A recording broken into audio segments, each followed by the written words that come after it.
The average Australian probably hears the phrase home loan application process and shivers because, well, it's not one that fills most people with excitement. Or at least that's been the case historically. Not anymore though, thanks to Compare the Market's new home loan application service. Not only does it make comparing your options an absolute breeze, but once you've settled on a home loan you're happy with, you can apply for it then and there in the exact same place that you found it. Before you get started, you'll want the following at hand: your MyGov ATO login for evidence of your income or your last 3 payslips, your driver's license and passport or IMI card. Once you've got those together, step 1 is completing the online application. This will require you to provide information regarding what you are looking for in a loan and what you want a loan for, along with your personal details and financial circumstances. Once you've verified your identity, Compare the Market will run a provisional suitability check for you against the lenders in their database and submit an application on your behalf if there's one you think might be right for you. Once you've done that, it's time to get stuck in. Note that we'll be going through the process for taking out an owner-occupier home loan using the new tool. If you're after an investment home loan or want to refinance an existing loan, the process shown may vary slightly. First, let's go through your goals and objectives. Like I said earlier, it's important that you know what you want before you begin the application. Otherwise, the process could end up taking longer than it has to. You'll then reach a screen where you are asked to nominate how much you are thinking of paying for the property in question. If you'd like a bit of a steer here, you can click the Get Market Price Estimate button. This will give you an estimate of what the property could be worth at market, along with a confidence rating for that estimate and a potential price range for the property. Once you've answered that question, you'll be shown a summary of your answers so far. Give it all a once over to make sure it's all correct, and then it'll be time to talk about your loan. All right, time to provide some information about the home loan you've got in mind. You might not have thought about some of these questions before, and that's okay. Have a think about them. Maybe chat to one of the on-call home loan specialists if you have any questions. First will be your preferred loan term. If you're taking out a new home loan, the standard answer will typically be 30 years, but if you're refinancing, you might want to think about this one. Next, do you want to start out making principal and interest repayments, or do you want an initial interest-only period? Okay, this is a big one. Do you want a variable rate or a fixed rate to start out? Next, do you want to make your home loan repayments on a weekly, fortnightly, or monthly basis? The initial instinct may be to simply line this one up with however often you get paid, but keep in mind that you'll usually save on interest the more frequently you make your home loan repayments. It's time to pick your home loan features.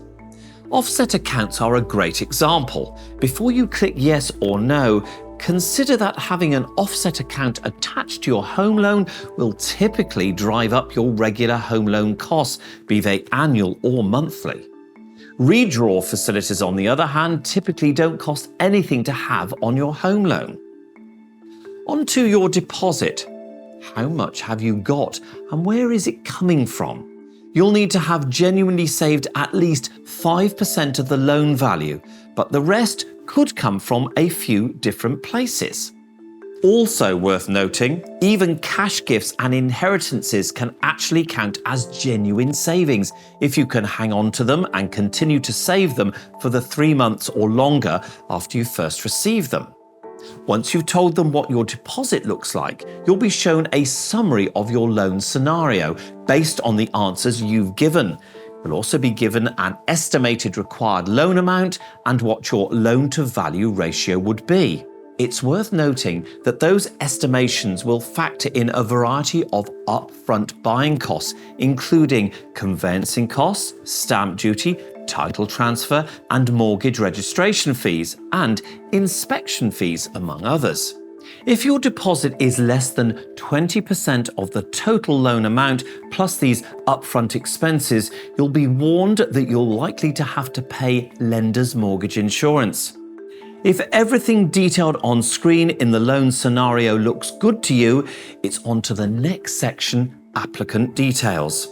Alrighty, it's time to tell them about yourself in more detail. If there are co-applicants, each one will have to answer these questions.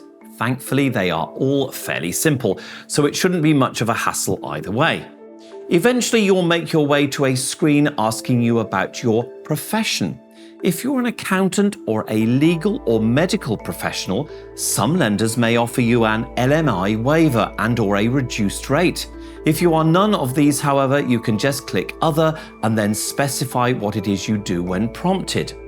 You will soon reach a screen with questions regarding your credit history and financial situation, as well as any future plans you might have that could affect your financial situation.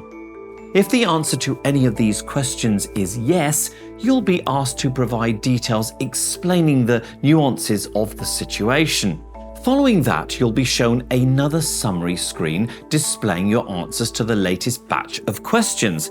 Again, check these carefully. If you're content that everything is correct, we can move on. You are exempt from the next bit if you don't own an investment property. But if you do, you'll have to provide information on the property, its value, the rent you earn from it, and the mortgage against the property if there is one. You'll then be shown another summary screen displaying all the details you've provided regarding your investment property. Check it all for accuracy, and once you're done, you can move on. Next up are your assets, liabilities, and income. You'll be shown a screen for each of these and asked to provide details. For example, your assets will include things like vehicles or investments. Your liabilities will include any credit cards, any other loans, or a HEX debt.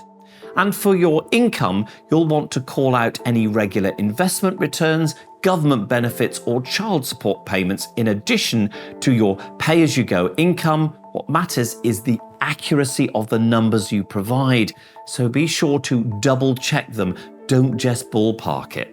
Next, you'll be detailing your expenses, and here's where you can take advantage of the Compare the Markets clever link to your financial institution. Connect up to your credit cards and bank accounts and it's job done. Or if you'd prefer, you can manually fill out your expenses. If you elect to fill out your expenses manually, you'll be given a list of categories: food and groceries, rent, transport, things like that, and asked to give dollar value per month for each one. This part is important, so best to be specific and accurate here to avoid tricky questions down the track. On to verification of identity, or VOI for short. Your nominated mobile number will already be listed on screen. And to complete this step, you'll just need to select your mobile number and click Send Link. You'll then receive a text containing a secure link taking you to the identity verification process. On your phone, you'll be required to provide your identity documents, with the most common being your passport and Australian driver's license. IMI card or proof of age cards are also acceptable. You'll be required to take photos of your identity documents in line with the on-screen directions shown on your phone, and then confirm that the system has read the alphanumeric details correctly. Once that's done, you'll be asked to take a selfie. Make sure your head fits within the outline on screen and don't forget to smile. Once complete, you'll be directed back for the next step of the process. You are in the home stretch. All that's left for you to do is upload your supporting documents as listed. This could include your most recent payslips and bank statements. Once you've provided the required documents, your initial application can be submitted by clicking the relevant button. You'll then be shown a provisional list of the lenders and home loan products you might be eligible for.